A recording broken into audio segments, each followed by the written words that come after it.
Subscribe করে সংযুক্তের সঙ্গে থাকুন।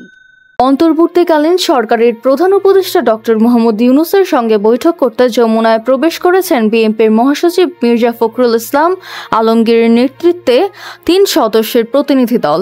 সোমবার 10 ফেব্রুয়ারি সন্ধ্যা 6টা 5 মিনিটে তারা প্রধান উপদেষ্টার বাসভবন যমুনায় প্রবেশ করেন। বিএনপি মহাসচিব ছাড়াও যমুনায় এসেছেন দলটির স্থায়ী কমিটির সদস্য সালাহউদ্দিন আহমেদ ও মেজর হাফিজ উদ্দিন বীর বিক্রম।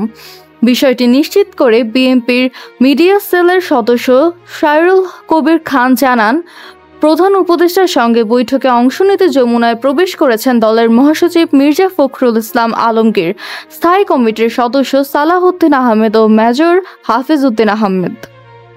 নিউজ ডেস্ক সংযুক্ত।